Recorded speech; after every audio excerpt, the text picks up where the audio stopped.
How's it going, folks? Today we're doing a rear sway bar upgrade on this first generation Mini Cooper R53. I'm using the white line 20mm adjustable rear sway bar.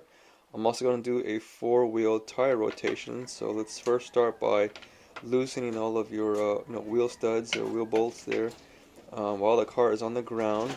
And then you want to go ahead and put the car on a lift or on jack stands. And we can go ahead and start by rotating the tires. I want to get that out the way first. So I don't forget to do that at the very end of this whole project. After that, you can start attacking the rear sway bar. The very first thing you want to do is remove the rear sway bar end links.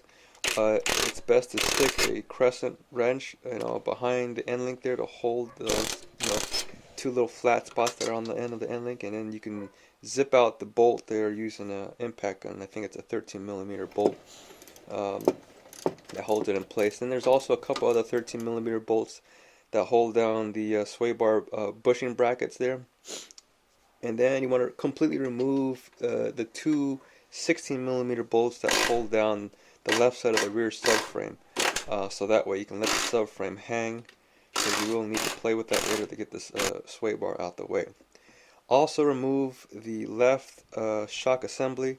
So there's a couple of 13mm bolts that hold the top half of the shock, and there's a big 21mm bolt that holds the bottom of the shock that bolts onto the rear hub assembly there. And then after that, you want to stick a big pry bar or crowbar and just start prying down in the subframe so you can create a gap in which you're going to slide the sway bar through. That way it'll give you more working room later down the road. I also found it helpful to lower the right rear of the subframe about half the way. So remove the bolt about maybe 3/4 of the way out. Don't completely remove the bolts. Leave the bolts still threaded in. You do, however, want to completely remove the right rear shock assembly. That gives you more working room.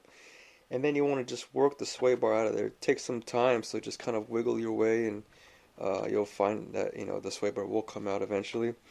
And then you want to go ahead and after this throw on the new sway bar and the new sway bar bushings. As you can see, my adjustable sway bar, I'm using the middle hole setting. The hole that's on the frontmost of the sway bar facing the front of the car is going to be your stiffest setting, and the hole that's going to be on the rearmost that's facing the rear of the car is going to be your softest setting. So I'm using the middle setting there. That's kind of a place to start at. And then you want to go ahead and torque down the rear subframe bolts to about 74 pound-feet. You also want to install all the other stuff that you took off, so both shock assemblies. Get those bolts torqued down, and then make sure you torque down, like I said, your rear end links. And that's pretty much it after this. So I hope you guys found this video helpful. I try to make it as short as possible. But if you have any questions, just make sure to hit the like button first, and then drop me a comment down below. Thanks for watching, and have a good day.